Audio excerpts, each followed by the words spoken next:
Plinio Correa de Oliveira. Bien. Lo recomiendo. Tiene un libro que se llama Revolución y Contrarrevolución, entre muchos otros. Y él murió ya hace unos cuantos años. Él decía que la izquierda no es nada como fuerza de construcción, pero es mucho como fuerza de destrucción. Por supuesto. Y respecto a esta cuestión de suplantar la tradición por novedades, ni siquiera esta suplantación, no sé si está bien dicho, suplantación, ni siquiera es natural, porque por ejemplo, el lenguaje inclusivo, por decir algo, no es algo que naturalmente la gente fue adoptando, es parte de una ingeniería social.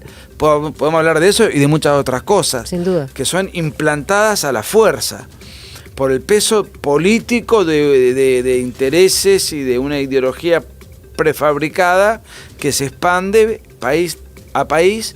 Y en algunos casos, incluso en el caso de Argentina, el presidente que tenemos habla en lenguaje inclusivo. No, por supuesto. La máxima autoridad en realidad es Cristina, pero formalmente es el presidente de la República, es el hombre más gravitante.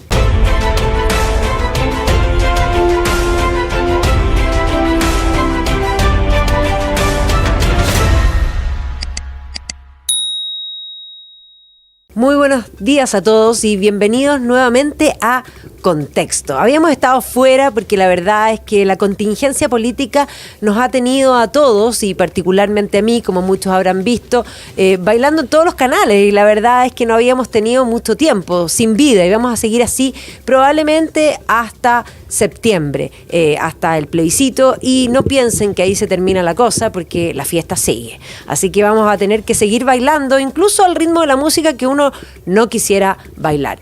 Porque ciertamente el mundo está bastante convulso. Chile es como un niño símbolo de múltiples cambios que han ido sucediendo en el mundo, donde de alguna manera este marxismo cultural se ha ido metiendo como el denominador común, como de alguna manera una verdad establecida y como lo políticamente correcto. Y por eso hoy día estamos en un contexto nuevamente, precisamente porque hay un invitado en Chile extraordinario, que no podíamos dejar pasar sin entrevistarlo. Está con nosotros Nicolás Márquez. ¿Cómo estás, Nicolás?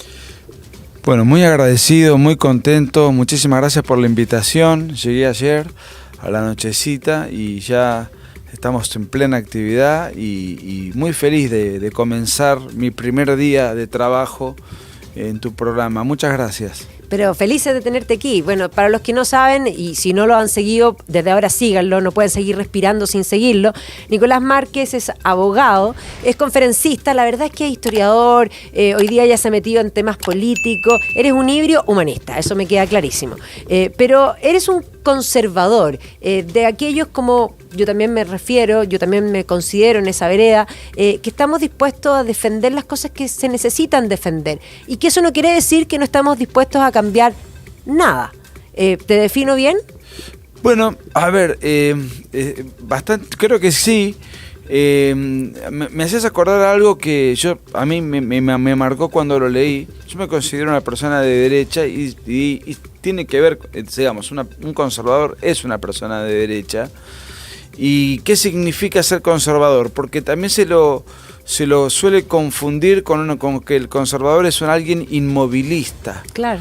Y a mí hay una metáfora que de una locución al patriciado y a la nobleza romana que da Pío XII en el año 44, en donde él habla de que la tradición y el progreso son dos alas de un mismo pájaro. ¿Y cómo tienen que operar esa armonía?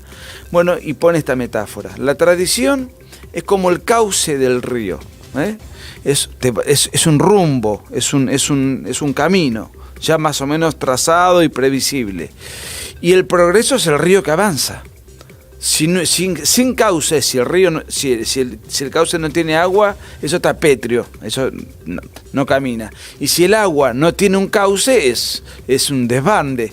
Entonces esa sintonía entre la tradición y el progreso, esa armonía, donde tienen que marchar juntas, me pareció muy buena porque yo creo que el error de ese inmovilismo, del que también menciona Pío XII, es abrazar todo lo que es viejo por el mero hecho de serlo, y el error del progresismo es abrazar lo nuevo por el mero hecho de ser nuevo, sin decir discernimiento si lo que estás abrazando es bueno o malo.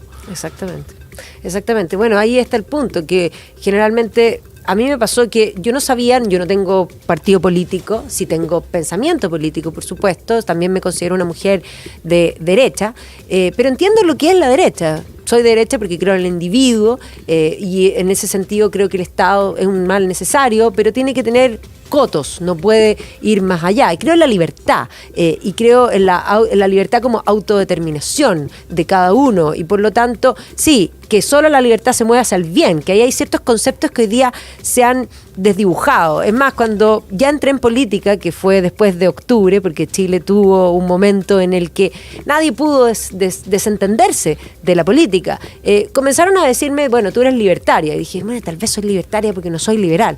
Y empecé a ver qué eran los libertarios. Y dije, no soy esto. Y tuve un periodo de autorreflexión hasta que me encontré con Roger Scruton en un avión y venía leyendo un pequeño libro que se llama Cómo ser un conservador. Muy buen libro. Y mientras lo leía dije, sí, yo soy esto. Y en un momento miré a la persona que iba conmigo y dije, soy conservadora. Y es fantástico encontrarse uno. De pronto las personas, la gran pregunta griega, ¿quién soy? Bien, yo creo que más o menos estuve siempre... A ver, tuve una etapa, mi primera formación, porque yo soy abogado, como tú bien dijiste, o sea que no tengo una formación sistemática, política, organizada a través de los libros, sino que la fui construyendo a través de la búsqueda autodidacta. Obvio. Mi primera formación fue liberal, pero después incorporé mucho del tradicionalismo, del conservadorismo, del nacionalismo católico, y me nutrí de todas esas fuentes, y claramente fui conformándome como un hombre de derecha matizado con diferentes vertientes, y creo profundamente en la libertad, pero para que haya libertad tiene que haber Estado. Sí. Porque a veces pareciera que hay una falsa antinomia. Sí. Yo creo en el Estado, pero no en el estatismo. Por supuesto. Y además, para que los países prosperen, tienen que ser conservadores en sus usos, costumbres, tradiciones y leyes e instituciones, porque si no, no hay inversión. Obvio. Nadie va a ir a invertir a un país en guerra, a un país que se disgrega, a un país que tiene un plurinacional donde tiene 20 pueblos, cada uno con su normativa, donde todo es una incertidumbre. El empresario, el inversor, necesita una previsibilidad para saber dónde va a invertir, cuánto, cómo, cuándo puede recuperar lo que invierte. Y eso solamente se puede dar en países que conservan usos, costumbres, instituciones. Por supuesto, esto es tan simple como pensar en el fútbol.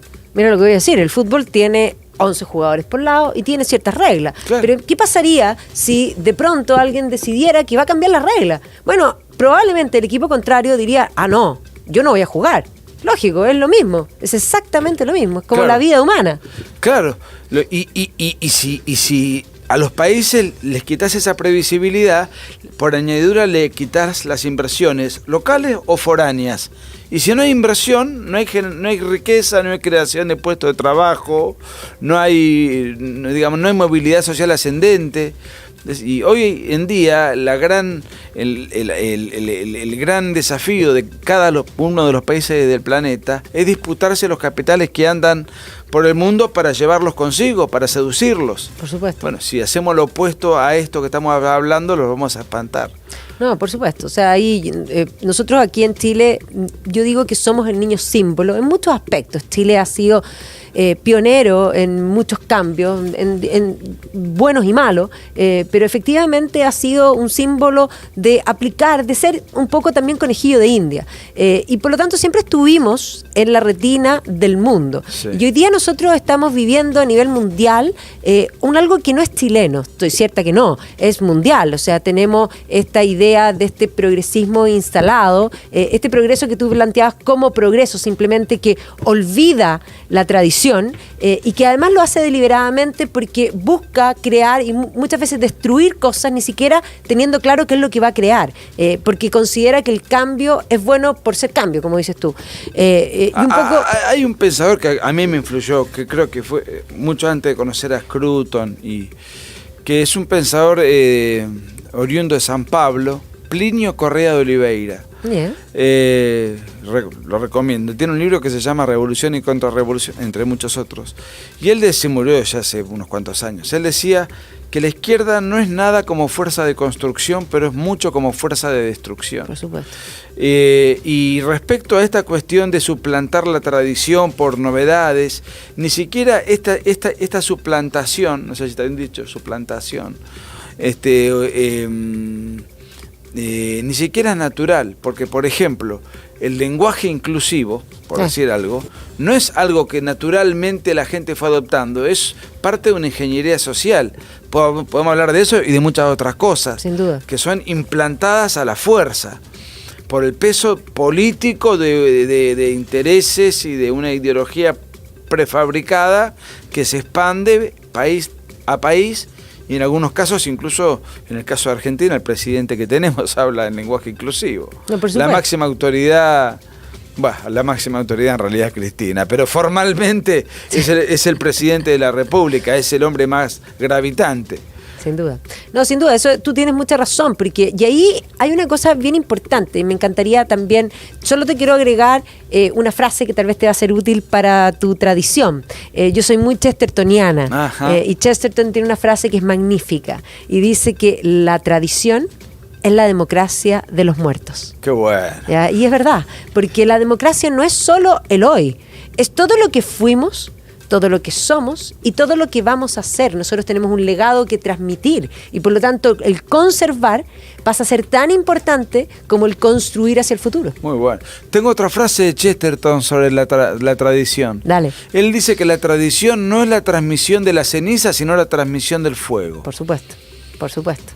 Bueno, Chesterton tenía... No, Chesterton es magnífico. Era un tipo distinto. Era un tipo muy distinto. Yo me eduqué en un colegio alemán, nunca conocí el mundo británico, hoy día soy tremendamente filo-británica.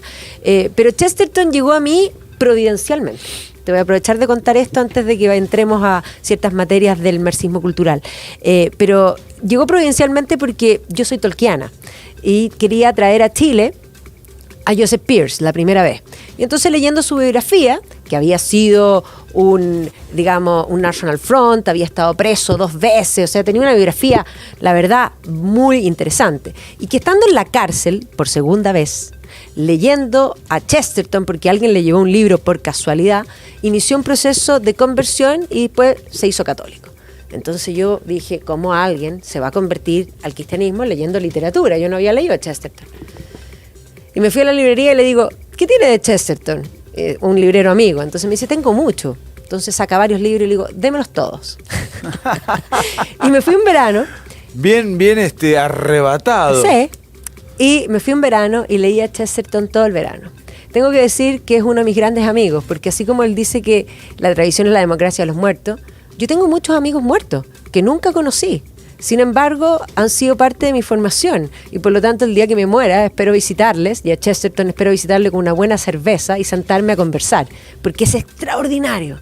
Así que la providencia. Hay un autor, escritor español que él se considera un poco el heredero de Chesterton. Yo no comparto muchas de sus cosas porque tiene una visión de mucha desconfianza con el capitalismo liberal, con el cual yo estoy de acuerdo. Ese es mi costado más liberal, el estar de acuerdo con la economía de mercado.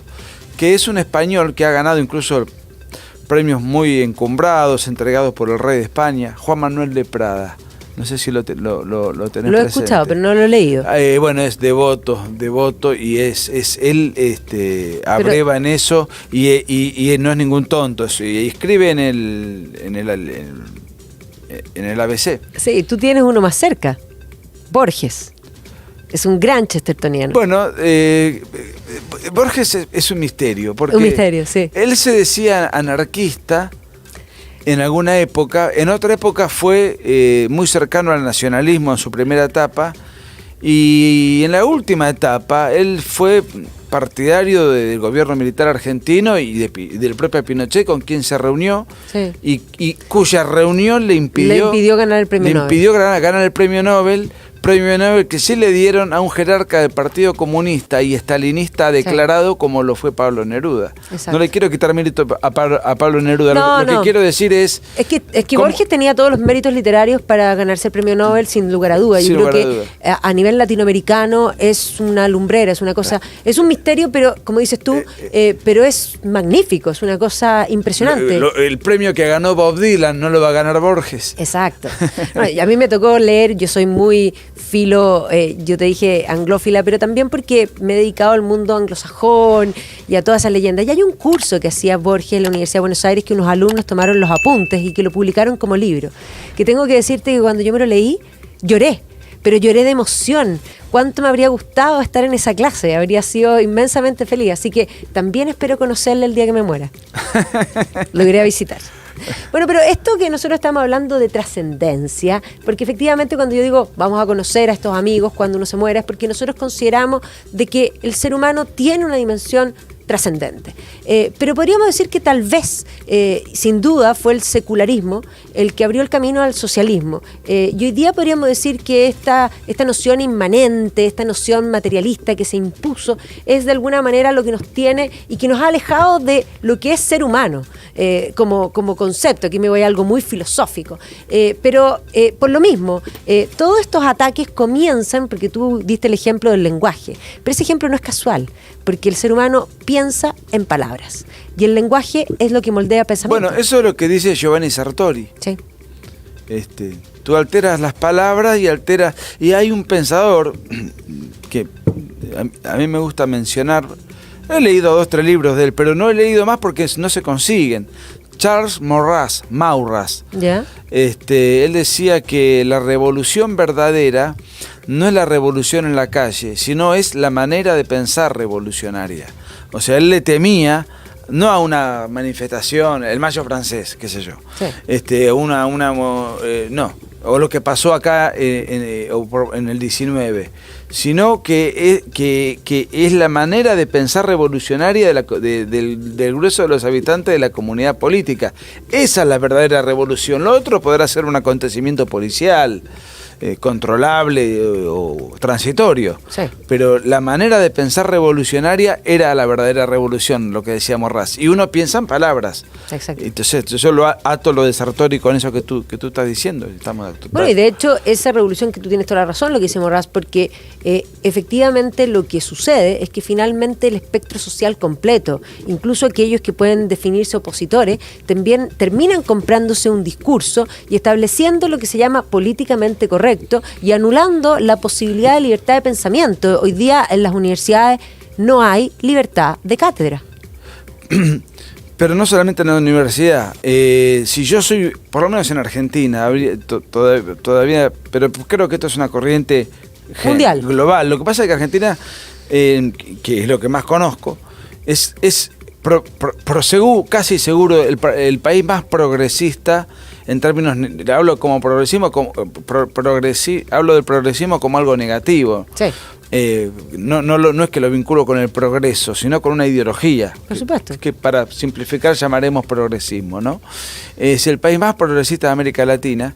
Entonces, si un profesor, un periodista, un comunicador, un hombre de la farándula dice cosas por fuera del catecismo de la corrección política, ese personaje por ahí no va preso, pero se le termina el trabajo, pierde su cátedra, pierde su popularidad, lo echan de los medios de comunicación. Encima la demagogia corporativa hace que todo su gremio haga una suerte de repudio a su persona. Entonces están todos arrodillados a la nueva Inquisición.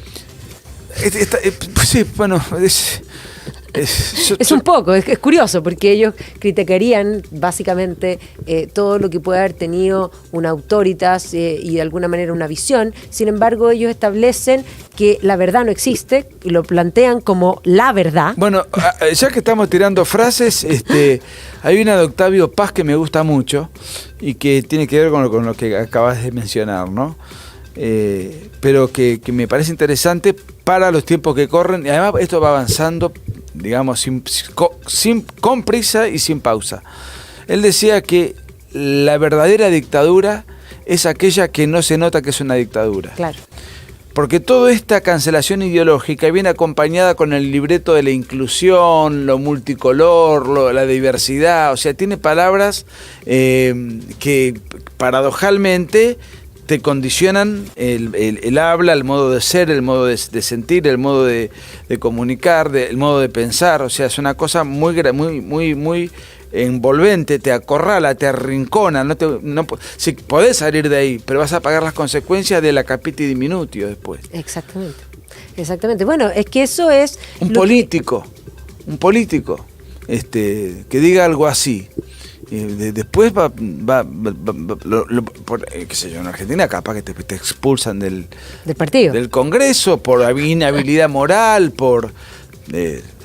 Bueno, ahí hay un punto que acabas de mencionar, que sobre todo aquí en la contingencia hoy día la tenemos muy presente, porque una de las cosas que ellos hacen es construir esta verdad absoluta que todos deben comprarse, ponerla vestida de rosas, como dices tú, es muy bonito, que parezca que es inclusivo, diverso, inclusivo, multicolor, en fin, pero de alguna manera lo que sucede es que ellos lo plantean desde una superioridad moral. Ellos han construido una nueva moral. Ellos no creen que exista el bien y el mal objetivo, sin embargo, ellos son los virtuosos. Y el resto, que puede opinar distinto por el hecho de opinar distinto, y ellos son inclusivos, ojo, deben ser cancelados. Yo me acuerdo, por ejemplo, cuando yo seguí muy de cerca el proceso de las disputas electorales acá en Chile, y me acuerdo del debate entre Boric y Kast. Que Kast en alguna ocasión había hablado de algo, es masacrado. Yo creo que él se refería a eso. Y eso no tiene nada que ver con respetar absolutamente el derecho de la intimidad, sino a otras cuestiones que son totalmente opinables, están dentro del mundo de lo prudencial. Podemos hablar de eso y podemos hablar del feminismo también, sí, y cosas por el estilo, y en donde uno tiene que estar haciendo malabarismos para ver cómo, y las maneja mucho mejor que la izquierda y es mayoritaria.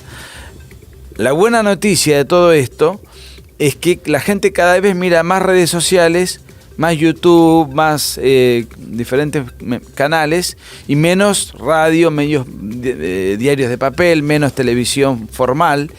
La mala noticia es que muchos de los dueños de las grandes redes sociales son progresistas. Sí. Entonces también te cancela. Uno tiene que andar haciendo ingeniosamente palabras con algunos para que no te cancelen, por discurso de odio, para que no te tiren abajo la cuenta de Instagram, la cuenta de YouTube, la cuenta de Facebook, etcétera. Y yo creo que bueno, todo este proceso está en transición. Vamos a ver cómo evoluciona. Pero no es en vano en que muchos países quieran controlar las redes sociales, porque se dan cuenta que no las pueden manejar y que la derecha va generando masa crítica. Yo, fuera de cámara, te mostré cómo fui yo ayer a una firma de libros, un shopping repleto de gente. Yo te puedo asegurar que el promedio de edad era 25 años. 22, 23, 24. Entonces, ¿cuál es el problema del progresismo y la izquierda? Que ve un recambio generacional, potencialmente dirigencial, comunicacional, de nuevos profesionales que están escapándose de la hegemonía progresista, se han nutrido de outsiders de las redes sociales, y entonces toda esa legión de gente se les está escapando, cuando históricamente el joven, por naturaleza y rebeldía instintiva, abrazaba ideas afines a la izquierda, ¿no? Exactamente. Bueno, pero es que también hay un punto. Cuando la izquierda se convierte en el denominador común y el joven por instinto es revolucionario, porque busca de alguna manera afirmarse a sí mismo, el ser revolucionario pareciera ser que ya no está en ser progresista, porque eso es ser parte del establishment. Exacto. Por lo tanto, ser revolucionario es ir en contra de eso. Y por lo tanto, ciertamente, si uno piensa en la figura, ya que estamos hablando de política contingente en Argentina, la figura de Javier Milei evidentemente es una figura rupturista, que además es muy deslenguado y que dice verdades como muchos no se atreven a decir. Y el 95% de la gente que lo sigue a Javier son chicos. Por supuesto. En Argentina el voto comienza a partir de los 16 años. A mi juicio muy prematuro. Muy prematuro. Pero sí, más aquí allá, quieren hacer lo mismo. Eso lo hizo el kirchnerismo Eso es progresismo, por sí. demagogia. Por supuesto. Pero más allá de eso, lo cierto es que de 16 a 30 es el gran votante de Milei. Por supuesto. Y entonces la izquierda está medio desesperada, porque dice, este era nuestro público natural, nos lo arrebató Milei. Milei, que encima le propone a la gente, te saco el plan social, te saco esto, te saco lo otro. Él habla de hacerlo todo de manera progresiva, ¿no? Tiene un organigrama. Pero lo que él te propone es, yo quiero darte un sistema de vida donde vos te tenés que romper el alma para hacerte tu casa. Digamos, o sea, el esfuerzo individual. Es bastante incómodo. Él mismo dice, yo no entiendo nada. En un país de zurdos, dice, como un economista liberal que te quiere sacar la ayuda estatal y te quiere ofrecer en sentido contrario que te rompas el alma, está conmigo. Claro, te quiere ofrecer sangre, sudor y lágrimas, pero contigo. Y está conmigo. Y los grandes prometedores de alegría están perdiendo ese mercado. Exactamente. Pero bueno, ahí es un cuando... fenómeno raro. Pero de alguna manera... Tiene que ver con lo que estamos hablando. Tiene que ver, pero también tiene que ver con esa cosa épica que él ha despertado, cuando él dice no quiero ovejas, en el fondo quiero despertar leones. Sí. Evidentemente suena esa idea del esfuerzo, tú puedes, que sin duda es un discurso que si uno piensa en el mundo anglosajón cree fervientemente en eso, y aunque puede penetrar el socialismo, y lo ha hecho, tiene esa raíz muy profunda. Si uno piensa en libros victorianos, Smiles, que escribió un pequeño libro, que es el primer libro de autoayuda, que se llama Self-Help, y ellos creen profundamente en eso. Y por lo tanto es tan cierto, es más, si uno mira esa cultura anglosajona que yo admiro la cultura del pub, porque el public house es un lugar donde sí se va a tomar cerveza, pero donde la comunidad de un barrio se encuentra, y se encuentran todos. Y yo creo que el mundo latinoamericano y francés, porque nosotros somos muy franceses, nos faltó eso. Bueno, estamos mucho más influidos por los franceses que por los ingleses, y los franceses en una parte muy, muy, muy importante de sus pensadores más encumbrados son de izquierda. Por supuesto. Es cierto, vos tenés un Jean-François Rebel, un Guy Sorman. Un Bastiat. Sí, Bastiat, pero impresionante. 5 podemos contar. Sí. Ahora, si querés contar, Chateaubriand. si querés contar de izquierda, tenés desde la Revolución Francesa para acá para hacer de una colección inagotable, ¿no? Inagotable. Bueno, ahí hay un punto que es bien importante, un poco, estábamos hablando de esta inclusión aparente, porque en el fondo todo esto es construir, es una cultura de sustitución a una cultura real, que es la cultura cristiana occidental. Sí. Y en la cultura cristiana occidental hay un concepto que incluye todo, que es persona, porque persona es única e irrepetible, digamos, digna por su naturaleza y única en su especie. Es más, esa es la magia del ser humano. Por lo tanto, la palabra persona incluye a todos. En cambio, en el momento en que tú tienes que poner la especificación de cada una de las diversidades, lo que tú buscas es dividir. Y por eso hoy te voy a llevar a lo que es el marxismo cultural. Sí. Que muchos dicen, ¿qué es esto? El marxismo cultural no existe. Por supuesto que existe. Claro. Y esto que estábamos hablando del lenguaje tiene que ver con eso y tiene un sentido. Para allá va. Bueno, es muy interesante lo que vos decís. A mí ese tema me gusta mucho. ¿Por qué? Porque los que hablan de que no existe el marxismo cultural, si vamos a lo técnico, claro, Marx creía en el materialismo dialéctico, o sea, si era un hombre tan propenso a analizar la filosofía de la historia conforme las relaciones de producción y entonces sí, lo cultural es algo intangible, el mundo de las ideas está más cerca de Hegel de repente. Sin duda. Hegel es el que hace el gran análisis, claro, de cómo va ganando libertad al entregarte el Estado. Claro, pero refiere a las ideas, ¿no? Sí. Y digamos, a pesar de que Marx en su primera etapa abreva en eso, pero después ya va armando su discurso y lo que hoy conocemos como marxismo es netamente materialista. Lo que pasa es que yo creo que el marxismo cultural es un concepto muy bueno desde el punto de vista político. ¿Por qué? porque el conflicto de las relaciones de lo proletario y propietario, la lucha de clases ya no va más.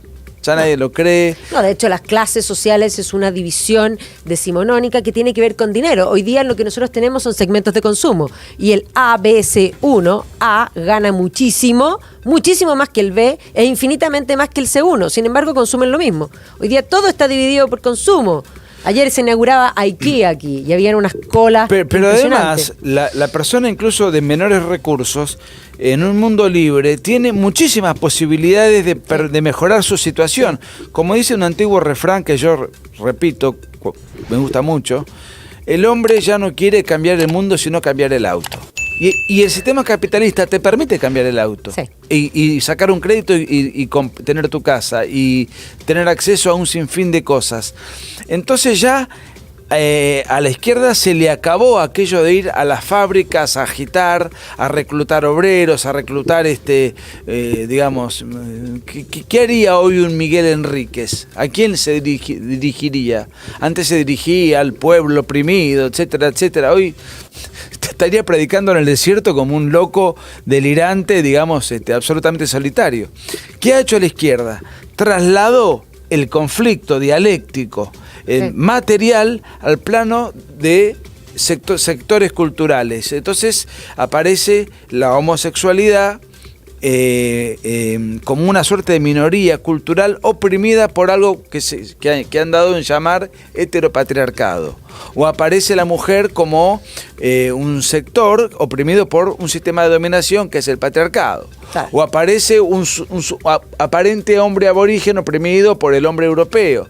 Todo en un mundo en donde hoy somos todos iguales ante la ley, en donde no hay donde no hay privilegio, ni fueros, ni títulos de nobleza, donde no hay nada, donde la mujer hoy puede ser presidente, millonaria, donde un homosexual puede ir a convivir con quien y intimar y tener un vínculo afectivo sexual con quien se le cante, en donde un hombre de origen aborigen puede perfectamente desarrollar su proyecto de vida sin ningún... O sea, en un mundo donde todo el mundo tiene acceso a llevar adelante su proyecto de vida e ir en busca de su propia felicidad, ahora aparecen todas estas reclamos sectoriales.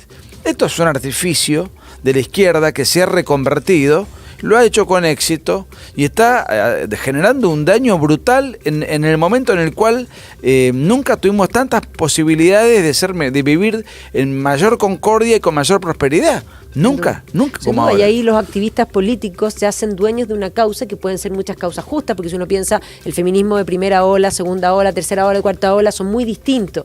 Y ciertamente a mí me parece que incluso va en contra de lo que alguna vez fue una causa justa, una causa secuestrada, porque además son estos activistas políticos que no necesariamente representan a la mujer, y es más, van más allá. Representan supuestamente, ya ni siquiera quieren hablar de mujer como concepto, y por lo tanto volvemos al lenguaje. En Argentina se habla de persona gestante. Bueno, aquí hablan de persona menstruante, peor todavía, encuentro. Bueno, pero es más femenino todavía. Ciertamente, por lo menos incluye a las que nunca tienen hijos, puede ser, en ese sentido. No más sé. Inclusivo, como dices tú. Bueno, le dicen persona gestante. Y aparecen además el fenómeno de la discriminación positiva, ¿no? Por ejemplo, las cuotas para acceder al Congreso, para acceder al Parlamento, en un lugar, en un momento determinado en donde hoy nosotros que hemos tenido presidenta, o como le quiera llamar, y una vicepresidente que elige al presidente, o caso único en la historia, no llegó por ser mujer. No. O sea, llegó porque la gente decidió votarla, lamentablemente para mi modo de ver la realidad.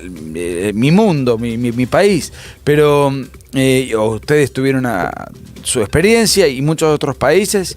Y si tenemos que llevar esto hasta el absurdo, tendría que haber tantos jueces, tantos ministros, uno, 50%, tantos docentes, tantos, etcétera, etcétera. En cada rubro, si uno los va arrastrando hasta el absurdo, tendría que haber una suerte de ingeniería social tremenda, imposible de llevar adelante, salvo con mecanismos de control y de opresión y de regulación que nos van limitando la libertad. Pero además el cupo femenino, que es visto y votado unánimemente como un avance, como un notable avance en materia de derechos y de inclusión, es un retroceso para con la democracia, porque el que pierde libertad es el votante, que ya no está votando conforme sus preferencias, sino conforme un organigrama prefijado por un grupo de burócratas que se arrogan la facultad de decirle, mira, como yo sé más que vos, yo te voy a armar la lista.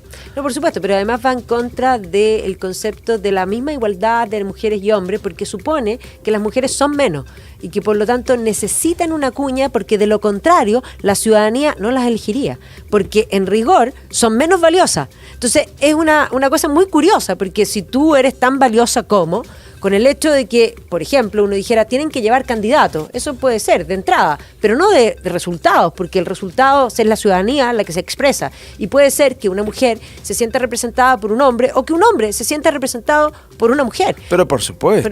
Pero además es un igualitarismo, ahí aparece una cuña izquierdizante, el igualitarismo, forzoso, en donde además, y acá entra mucho la ideología de género, en donde se niegan las legítimas y naturales diferencias entre el hombre y la mujer en cuanto a las tendencias y los gustos y las pasiones.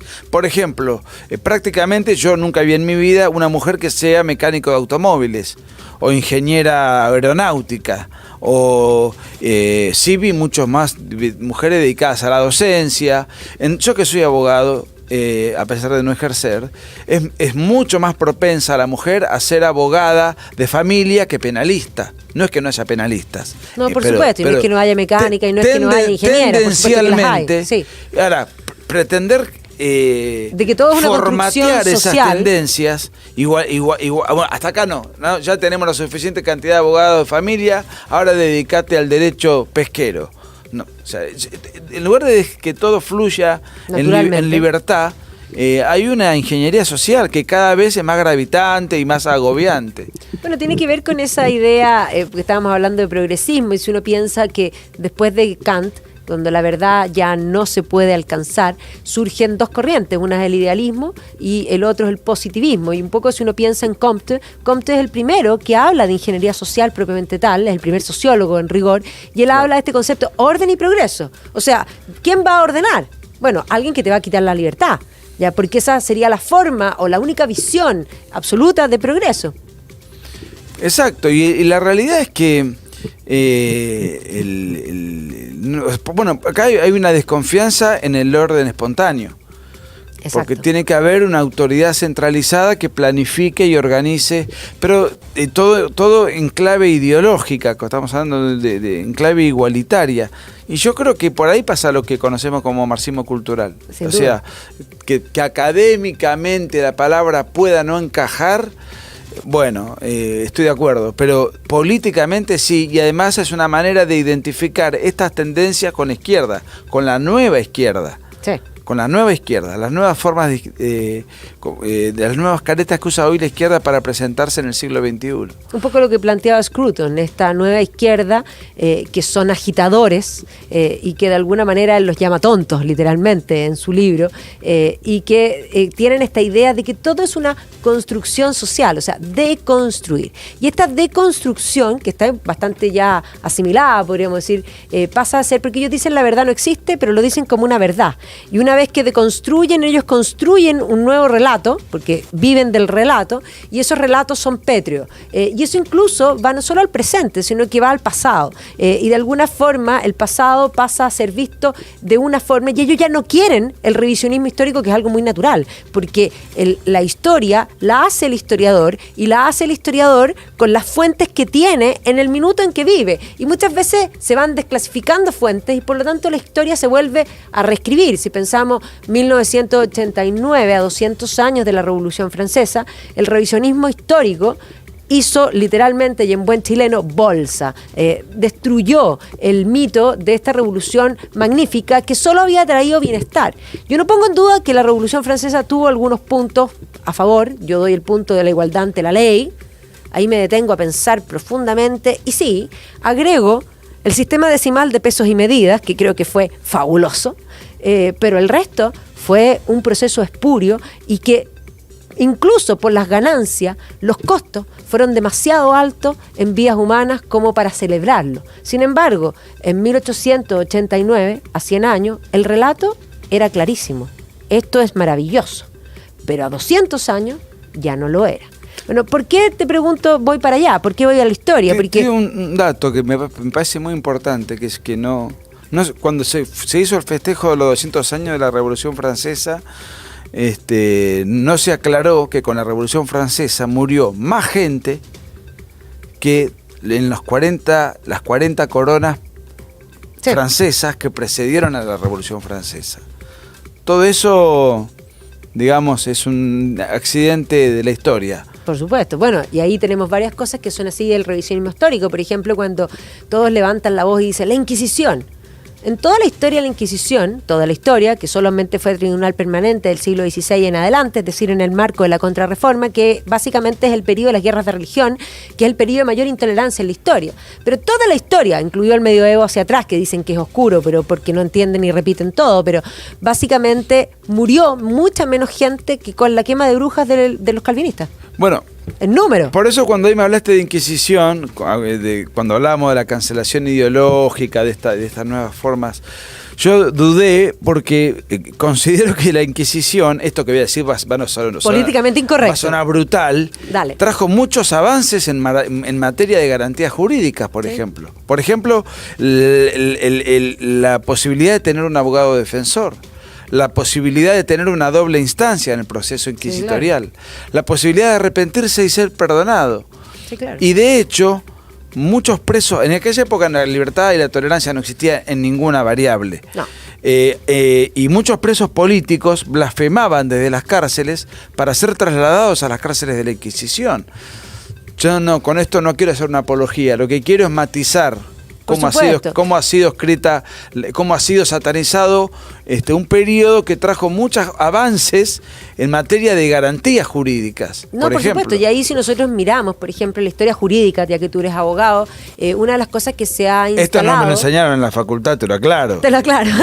Bueno, pero... Lo aprendí por otras vías. Bueno, pero, por ejemplo, en materia jurídica, aquí se ha ido planteando, por ejemplo, respecto a la conquista. Nosotros inauguramos ahora, este viernes, un programa que se llama Viaje en el Tiempo, en el que vamos a España. Y vamos a España a reivindicar la historia, esa historia que es nuestra historia.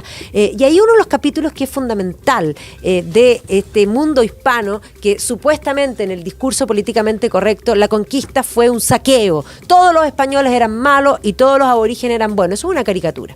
La caricatura, yo te explicaba recién, es aquello que, aunque dice, se toma de una verdad, engrandece ciertos aspectos y omite otros para que resalten. Eso es una caricatura. Charles Dickens completo es una caricatura y por eso tiene tanto éxito, porque la caricatura se aparece emocionalmente. Pero la verdad es que cuando uno va a la escuela de Salamanca, por ejemplo, y estudia lo que es las leyes de India, uno queda sorprendido. A mí me tocó ser ayudante de descubrimiento y conquista de América y entrar en las leyes de India y no lo podía creer. Es de un nivel de avance que realmente sorprendería el siglo XXI. Pero a nadie se le ocurre pensar que 300 españoles no podían nunca, jamás ganarle al Imperio Maya. Era obvio que había todo un contexto de pueblos esclavizados. Bueno, no quiero entrar en materias. Sí, por supuesto. No me quiero ir por las ramas, pero todo eso, y lo digo con dolor, el Papa no ayuda a clarificar la historia, las leyendas negras que se hicieron en consecuencia. Porque el Papa también es parte del progresismo actual, hay que decirlo con todas sus palabras. Sí, sí. Independiente, y es más, es un peronista. Sí. Lo cual no dudo que pueda ser buena persona, no voy a poner en duda eso. No lo tengo claro, no lo conozco. A ver, okay. Que sea peronista ya de por sí no es un mérito. No. Si es buena persona o no, yo tengo un montón de argumentos para entender que no, pero... Bueno, sí, no es el santo de mis devociones, tengo que decir. Pero en fin, es lo que hay. Alguien que tiene una relación humana con Raúl Castro y que no se ha reunido con las mujeres cuyos maridos están presos por opinar distinto de la revolución estalinista eterna de los Castro.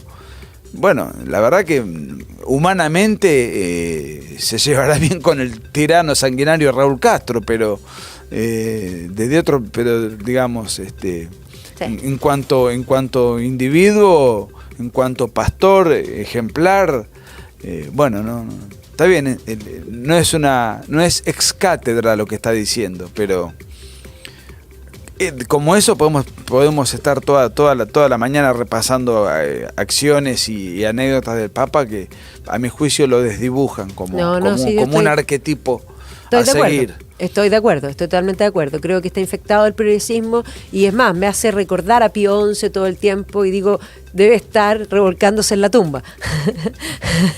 Pienso en un Pachendis, por ejemplo, y creo que realmente algo infectó. Es más, creo que ese es el gran problema. Esta ideología ha penetrado todas las instituciones, todas, completamente, y por lo tanto pasa a ser el consenso. Y cuando hablamos del consenso, hablamos de la historia.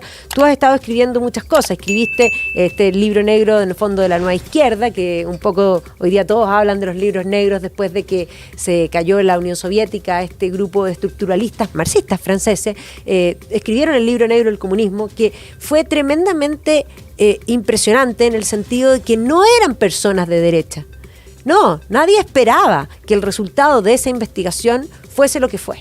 Y fue algo impactante, porque efectivamente el comunismo ha sido, por lejos, la ideología que ha muerto mayor cantidad de gente. Sí, bueno, según ese libro son 100 millones de muertos. Sí.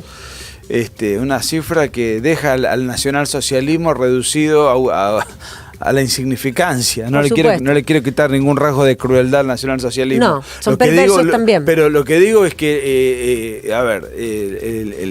el comunismo... uno puede decir tranquilamente en televisión, yo soy marxista, soy comunista. Sí, claro. Ahora, si uno dice yo soy hitlerista, yo soy nacionalsocialista, bueno, por lo menos en Argentina estaría cometiendo apología del delito, tendría problemas con la justicia. Por supuesto. Por supuesto, a mi juicio, y eso yo lo he planteado abiertamente, son ideologías tremendamente perversas, por supuesto, todas. Y por lo tanto, así como me parece absolutamente impropio que alguien aparezca con una suástica puesta, me parece también impropio la hoz y el martillo. Mira, vos te digo una cosa, a mí no me parece impropio ninguna de las dos cosas, porque una vez leí una frase de Stuart Mill que me pareció genial. Él decía, la opinión tiene que ser infinita. Lo que tiene que tener finitud es la acción. Sí. Yo puedo decir, si alguien quiere reivindicar al nacionalsocialismo, que lo haga. Lo que no puede es ir a poner una bomba a un colegio judío. Entonces, ahí tiene que ir preso. Alguien quiere reivindicar al comunismo y pone una bomba en una fábrica o secuestra a un capitalista o mata. Bueno, o sea, yo puedo decir cualquier cosa de vos y vos de mí. Lo que yo no puedo es sacudirte con la taza. Sí, claro. Entonces, ese concepto para mí de Stuart Mill es muy bueno porque si bien muchas opiniones pueden ser escandalosas y merecerían un repudio social, yo no les daría un reproche legal. Creo que el Estado es el precio que hay que pagar para tener libertad de expresión. El autor del Código Civil argentino, de hace casi 200 años, Vélez Sarsfield, decía que cuando un juez se convierte en juez del uso, no tarda mucho tiempo en convertirse en juez del abuso. Entonces, para preservar la libertad de expresión, si yo veo un nacionalsocialista o si veo un comunista agitando sus banderines, podrá a mí impactarme negativamente, pero mientras no pase de la expresión gestual o verbal y no se pase a la acción... El delito.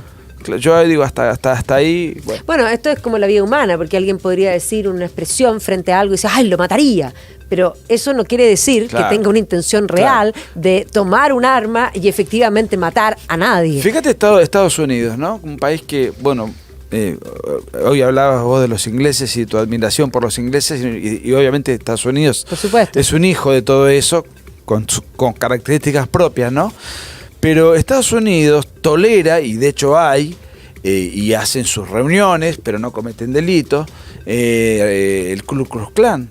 Es algo que existe y que encima tienen sus páginas de internet y sus cuentas bancarias para que los norteamericanos partidarios donen. Eso sí, no pueden hacer absolutamente nada que sea delito. Que moleste físicamente a una persona negra, no sé, como le quiera llamar, afro, como le quiera llamar. Pero, digamos, sigue existiendo algo tan tremendo como eso, pero no pueden pasar a la acción. Mientras no pasen a la acción, que se reúnan y difunden, qué sé yo. Ahora, en este discurso políticamente correcto, tú has salido al camino con varios libros. Sí. Yo te hablé del libro negro, digamos, de la Nueva Izquierda. Escribiste dos libros del Che, el 2009, El Canalla, La Verdad de la Historia del Che, pero posteriormente escribiste el 2017, La Máquina de Matar. Me voy a tener primero en el Che, porque el Che es un emblema, se ha romantizado. Es más, uno podría decir que incluso la teología de la liberación, y esto yo he visto afiches tal y cual, lo colocaron casi a la altura de Cristo, y es más, los jóvenes se ponen una camiseta, y es más, yo creo que el Che se revolcaría en la tumba sabiendo que se convirtió en una marca. En realidad, yo empecé a escribir desde muy joven, ni bien me recibí, y hubo temas que pasaron varios años de madurez, de experiencia, de viaje, de tener contacto con con documentos nuevos, con otros libros.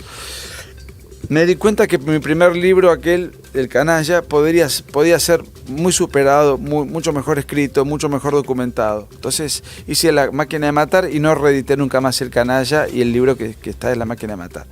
Lo mismo hice con un libro que saqué en el 2020 que se llama La Guerra Civil Argentina, porque yo comencé escribiendo revisionismo sobre los 70 en Argentina, que están pésimamente explicados, y me di cuenta de que eso también podía estar siendo mucho mejor logrado, mucho mejor escrito, mucho más maduro, con mejores documentos. ¿Qué es el que sacaste el 2020? El 2020, y los otros no quedarán para saldo, digamos, no. Son los drafts anteriores. Son los incunables, quedaron ahí. A ver, un momento. Si Jane Austen pudo hacer lo mismo, ¿por qué tú no?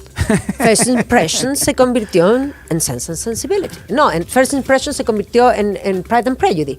El Borges decía que uno se la pasa toda la vida escribiendo el mismo libro. Por supuesto.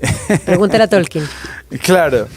Y no pudiendo con mi genio, digamos, en este afán de salir del corset de la corrección política impuesta por la historiografía izquierdizante, es que vine a Chile con este libro. Exactamente, si eso es lo que te convoca, llegaste ayer.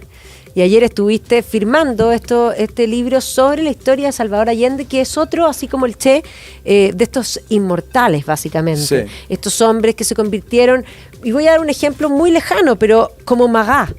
Magá, que fue un hombre tremendo en la revolución, cuando fue asesinado se convirtió en un santo, porque básicamente estas son nuevas religiones. Yo hablé de la idea de sustitución, y las religiones necesitan no solo devoción, necesitan santos. Son santos. Pero es que la izquierda no puede exhibir ni un solo triunfo de un solo país gestionado políticamente con ideas de izquierda que sea exitoso. Pues yo no voy a tomar como un modelo de izquierda el de Ricardo Lagos. No. O sea, estamos hablando no de que alguien formalmente desde un partido de izquierda haya llevado a cabo una política liberal capitalista, bueno, y es exitosa, sí, está bien, pero yo estoy hablando de la gestión concreta, políticamente izquierdista. No hay un solo modelo exitoso. Entonces, ahora, ¿la izquierda qué ha hecho? Ha resignificado determinados episodios y los ha con una épica, y los ha acomodado y los ha quitado algunos aspectos, ha mentido con otros, le ha agregado aquello, ha enfatizado determinados puntos, la ha distorsionado la historia, y ha distorsionado la historia y los personajes de esas historias. Y yo creo que Salvador Allende, después del Che Guevara, por lo menos en América Latina, es el icono o el fetiche idolátrico más exitoso. Sí. Probablemente también porque ahí está la muerte en juego. la del Che con sus características y la de Allende con otras características, pero no deja de haber todo un también la muerte es funcional al relato, por supuesto, izquierdista. Por eso te dije Magat es pintado por Jean-Luc David, ¿no es cierto? Jean-Jacques David lo pinta en latina. No sé si has visto ese cuadro donde él está así como muerto, o sea, bueno, está muerto, pero tiene el brazo tirado, que en rigor, si tú lo miras, eso es una imagen de una pietà, de un Cristo bajado de la cruz. Entonces es la resignificación desde el arte que se impone. Bueno, y Guevara, sí. En el caso puntual de Guevara, hay una imagen de él como recostado en una cama, unas monjas lo lavaron después de que lo fusilaron. Y hay como una cosa crística de entrega hacia los pobres, una cosa abnegada que él fue a hacer a Bolivia, y encima esa foto que tiene esa connotación crística, lo canoniza. El Che Guevara está canonizado por otras cosas. Yo creo que el Che Guevara tiene 4 o 5 puntos, muy rápido te hablo del Che, Dale. de por qué considero que ha tenido el éxito impactante. Primero, él tiene los típicos elementos constitutivos de los mitos del siglo XX. ¿Qué es un mito? El mito es objeto o cosa que tiene objeto o cosas a la que se le atribuyen cualidades que no tiene. ¿Y qué tiene Guevara? Algo propio de los fetiches míticos del siglo XX. Uno, murió joven. Sí, claro. James Dean, Marilyn Monroe. James Dean, Marilyn Monroe, Kurt Cobain, Charlie Joplin, claro. qué sé yo, Eva Perón. Era buen mozo. Sí. Un hombre bien parecido. Todo lo que estamos James hablando. Dean, Marilyn Monroe. Eva Perón, sí. Kurt Cobain, todo lindo, muy lindos rasgos fisonómicos. Murió joven. Eran personajes muy famosos en el fragor de la fama y además eran transgresores. El Che Guevara, más que transgresor, era revolucionario, ¿no? Pero era una exacerbación de la transgresión. Pero bueno, tenían todas esas características. Y además, a Guevara se le atribuye un elemento más muy potente emocionalmente, murió por un ideal. La realidad es que eso es una canallada para impactar emocionalmente en quien lo escucha, porque lo importante en Guevara no es decir por qué causa murió, sino que por defender su causa, cuánta gente mató. Sí, claro. O sea, era el tipo que robó el avión y se estrelló contra las Torres Gemelas, también habrá muerto por un ideal religioso. Pero no dejó de... ¿Cuánta gente mató? Claro. A mí no me importa tanto cómo murió. Allá él decidió ese camino.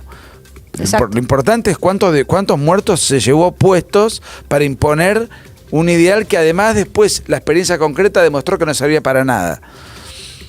En el caso de Allende se intentó hacer algo similar de otra forma, claro. De otra forma, porque Allende ya era un hombre grande, era un político profesional, o sea, no era un aventurero. Pero desde García Márquez a Fidel Castro, y acá transcribo en el libro fragmentos, han mentido, haciéndolos pasar a Allende como alguien que murió en combate, en enfrentamiento, defendiendo la democracia. Mentira, ni él era un demócrata, no, ni tampoco murió en combate. El único médico y testigo de su suicidio, el doctor Gijón, estaba con él en el momento de que se suicida en la pieza, en la habitación, en la sala donde estaban ellos dos solos. El único testigo que era médico y que era allendista confirma el suicidio, y después lo han confirmado los peritajes que se hicieron en el 2010 de manera unánime. Entonces ya no es lo mismo decir se suicidó, se escapó de sí mismo, no quiso asumir su responsabilidad, no quiso asumir el liderazgo que le reclamaba su historia, se preparó toda la vida para hacer eso y termina escapando de sí mismo y de sus responsabilidades, que decir murió en combate, defendiendo heroicamente. Bueno, eso trató de imponerse a fuego. Por eso... para la izquierda es muy incómodo hablar del suicidio de Allende, porque le quita ese costado épico. Por supuesto. Pero además esa idea de que de alguna manera representaba esto que es algo que hoy día está tan vigente, que es de alguna forma usar la democracia para imponer algo antidemocrático como concepto, porque sí, llegó por elecciones, pero también Hitler llegó por elecciones. Juan Perón y Hugo Chávez, Sí. y podemos estar... Por eso, y ahí yo le digo a Jean-Jacques Rousseau, muerto hace mucho tiempo, cuando Sí. él dice la voluntad general nunca se equivoca, Claro. Rousseau, no cachaste, se equivoca, y cantidad. Muy demagogo. Y bueno, eligieron a Barrabás y no a Jesús. Exactamente. En un acto la voluntad popular. En un acto democrático llevado adelante con el pueblo en la calle, Sí. decidió crucificar a Jesús. Entonces, el pueblo es falible, puede equivocarse o no. O sea, y puede ser manipulable también. Muy manipulable. Y en Argentina, por ejemplo, para cambiar la historia, se ha impuesto el concepto de la memoria. Y la memoria es algo meramente subjetivo, parcial, fragmentado, de quien tiene un recuerdo, y que, como todo recuerdo, tiene un grado de subjetividad. La historia, en cambio, tú eres historiadora, se compone de la multiplicidad de relatos y de enfoques, y con todo eso acumular y hacer una suerte de síntesis para poder aproximarnos a lo que pasó lo mejor. Pero siempre tiene el prisma del autor, lo mejor sin duda. Pero igualmente, a mí alguna vez me han dicho, tus libros son subjetivos. Nunca leí un libro que no lo sea. Por supuesto. O sea, que lo que hay que comprender es que la historia, el periodismo, el cine, todo lo que es la construcción desde una visión de una persona. O sea, cuando tú ves una película, hay un punto de vista de un director. Incluso, por ejemplo, voy a dar ejemplo, yo soy súper cinéfila. A mí Ridley Scott me fascina. Independiente de que ciertamente su postura ideológica está muy marcada en muchas de sus películas. Y por ejemplo, no sé, tú ves Cruzada y está errónea en lo histórico. Sin embargo, es una buena película. ¿Ya? Por supuesto. En otro orden ideológico, lo mismo podemos decir de Mel Gibson. Por supuesto. Pero a mí lo que... Entonces, bueno, ¿qué hacemos con esto? ¿Qué es lo que hay que rescatar del autor de un libro? Yo creo que la honestidad intelectual y la honestidad en cuanto a no alterar las fuentes. Exacto. Después está su opinión. Los datos duros están. Eso es para mí lo valioso en un libro. Ahora, después, lo que le da seriedad al libro. Después está la opinión, la mirada del autor que uno puede compartir o no. Eso es lo opinable. Los datos duros Están. Eso es lo que le da al ensayo, por ejemplo, un ensayo histórico, bueno, lo que le da una seriedad. Después lo podemos discutir. Por supuesto. Tú vienes a presentar el libro. Tienes hoy día un evento, tienes mañana, estuviste firmando libros. Sí. Supe que ayer llegaste como rockstar. O sea, la verdad es que podríamos decir Brad Pitt y tú están equivalentes. Bueno, ojalá tuviese ese físico. Fuese tan bien parecido y tuviese su billetera. Ah, sí, ciertamente. Pero tampoco, igual de todas maneras, no sé si es un hombre feliz Brad Pitt. No, puede ser que no. Por otras cosas que también nos enteramos, no sé si es un hombre feliz. Pero bueno, indudablemente un arquetipo estético y un hombre de un éxito. A lo mejor no es feliz, pero es deseable para muchas. Bueno, sí. Bueno, ¿cuál es tu agenda? Un poco para... No, bueno, volviendo al punto, yo creo que se ha hecho un trabajo notable de distorsión historiográfica. Voy a volver a citar a Morraz. Morraz decía, un error y una mentira que no nos hemos tomado el trabajo de desenmascarar se han ido constituyendo poco a poco en la autoridad de lo verdadero. Repito, un error y una mentira que no nos hemos tomado el trabajo de desenmascarar se han ido construyendo poco a poco en la autoridad de lo verdadero. Él decía eso en la primera mitad del siglo XX respecto a la explicación oficial de la Revolución Francesa, sí, que ya estaba instalada. Sí. No, pero esa frase vale para cualquier lugar y contexto. Y tiene un dejo de autocrítica. No nos hemos tomado el trabajo de desenmascarar. La izquierda sí se ha tomado el trabajo de alterar la historia y alterar la percepción de la realidad y alterar hechos y alterar biografías, etcétera, etcétera. Bueno, nosotros no. Y eso es parte de la batalla cultural. La disputa por el pasado es es una de las tantas partes constitutivas de la batalla cultural. Y yo que admiro tanto a Chile, y he venido tantas veces, y que Chile, y además admiro que Chile sea, por ahora, porque está en una situación muy complicada, el país más próspero, más avanzado de América Latina. Guste o no a los que nos estén mirando, en 1990 Chile era el país más avanzado de América Latina. Sí. En 1973 Chile era el país más pobre junto con Haití de América Latina. Es verdad. Guste o no, sí. Son datos duros. Después que insulten o aplaudan. Pero bueno, lo que yo pretendía con este libro, La dictadura comunista de Salvador Allende, es decir, Salvador Allende no fue un demócrata. Tampoco lo votó el pueblo, sino que lo votó la democracia cristiana en el Congreso, porque los votos de él eran apenas 1/3 de la población, 2/3 de la chilenidad eran anticomunistas. Estaba amparado por el Partido Comunista, financiado por la KGB, supervisado por Fidel Castro, que vino a Chile un mes entero a recorrer Chile y dirigir la revolución. Donde Allende incluso estaba incómodo, sí, porque llegó el jefe. Pero no, aparte, digamos, cae la pregunta, la pregunta legítima. Bueno, ¿y quién es el que manda en Chile? ¿Qué rol cumple Allende en esto? Y en una coalición en donde había gente exaltada como Luis Corbalán, secretario general del Partido Comunista, que quería llevar la guerra civil adelante, o Altamirano, que era secretario general del Partido Socialista, que a la sazón estaba a la izquierda del Partido Comunista. Y además, otras estructuras también extremadas, menores, que formaban parte de la Unidad Popular, con la estructura informal, no declarada oficialmente, porque era guerrillera y terrorista del MIR, más los agentes y terroristas cubanos y de la órbita soviética que estaban instalados en Chile. Bueno, todo eso al servicio del crimen político, de las estatizaciones sin compensación. Sin compensación, o sea, lo que llamamos el precio justo, que hoy día están en lo mismo.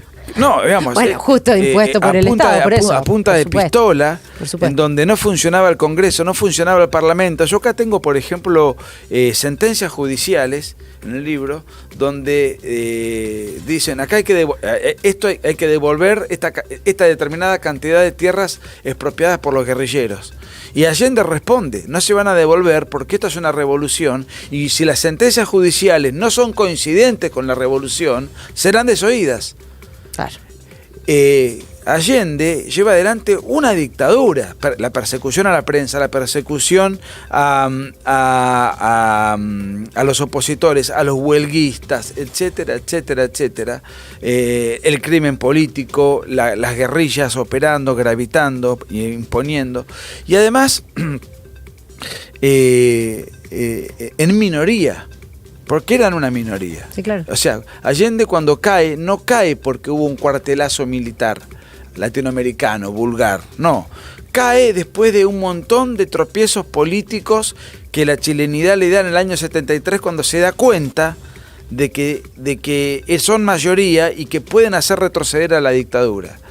Y me refiero a 3 episodios o 4 concretos. Si no te estoy aburriendo. La Cámara de Diputados. Sí. No. O sea, uno son las elecciones del 73, que las pierde la dictadura, y se confirma, según un informe de la Cámara de Diputados, que a pesar de que la dictadura pierde por 10 puntos de diferencia, hubo 10 puntos de votos falsificados al servicio del oficialismo. O sea que hubiese perdido por 20, hubiese sacado el 30%, que era lo que tenían, con toda su estructura. Pierden en la pulseada, en la huelga del teniente. Pierden en la huelga con los camioneros, pierden en la huelga, en la imposición de tratar de unificar una educación marxista, la llamada Educación Nacional Unificada, y finalmente la Contraloría General de la Nación, la Cámara de Diputados, con la adhesión luego de Senados, y la Corte Suprema de Justicia determinan que Allende al margen de que haya inicialmente sido un presidente legítimo, él mismo se constituyó en ilegítimo, se puso por fuera de la ley, por fuera de las instituciones, por fuera de la Constitución, ya era un intruso. Entonces había que destituirlo. Y había 3 presidentes vivos: Videla, Alessandri y Frei. Los 3 apoyaron el pronunciamiento militar, con un futuro presidente que también apoyó el pronunciamiento militar, que fue Elwin. Sí. De los 4 presidentes que apoyaron el pronunciamiento militar, que en ese momento estaban presentes y eran personalidades públicas, uno solo era de derecha. Entonces, como dice un escritor que yo cito, que escribió un libro magnífico en la década del 70, un peruano, Eudoxio Rabines, Allende, el libro se llama El rescate de Chile, Allende no padeció una derrota militar, padeció una derrota popular, porque nadie, salvo un segmento muy chiquito, lamentó su suicidio y todos celebraron su caída, su destitución.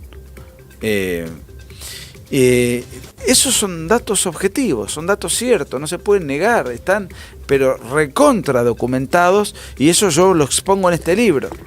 Bueno, va a ser interesante para todos los que nos están escuchando. Bueno, va a lanzar Nicolás ahora el libro acá en Santiago, en Viña, y el libro está disponible en librerías y en Amazon, tengo entendido también. Bueno,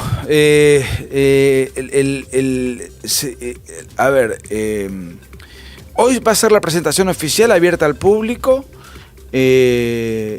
No sé si estamos en directo o en diferido. Estamos en directo. Bueno, la venta al público se está dando ya en la editorial, que se llama entrezorroserizos.com. Ya. La venta digital también se pueden comunicar conmigo a través de mis redes sociales, sí, www.entrezorroserizos.com, o en el Instagram de la revista Individuo, o en mis propias páginas, y ahí están todas las direcciones para adquirir el libro. La preventa ha sido brutal. Ayer yo estuve 4 horas firmando libros. Ya prontamente estarán las librerías porque la demanda es gravitante, y hoy se va a presentar en Vitacura, la Sala Vitacura, sí, que es en la calle, en la avenida Bicentenario. Bicentenario, Sí, donde está la Municipalidad de Vitacura y donde está el teatro, ahí van a hacer la presentación, y tengo entendido que después lo hacen en Valparaíso. Y en Viña del Mar. En Viña del Mar. Muy bien, pues, me parece fantástico. ¿Qué quieres que te diga? Ha sido una conversación magnífica, entramos en cosas profundas, pero no podía no entrar en cosas tan profundas porque creo que tú has trabajado muy bien algo que explica el problema, porque mucha gente se toma una aspirina para el síntoma, pero hay que entender de qué se trata la enfermedad. De lo contrario, probablemente la aspirina no es el remedio adecuado. Pero además le quiero quitar a la derecha la cuestión culposa, porque hay un tema, yo lo he notado, que tengo tantos amigos y que sigo de cerca la política chilena, siempre aflora el tema Pinochet y pareciera que el 11 de septiembre es una disputa entre demócratas versus autoritarios. No avalar el 11 de septiembre implicaba avalar la continuidad de una dictadura entonces vigente. Entonces, no era una discusión entre demócratas versus dictadores.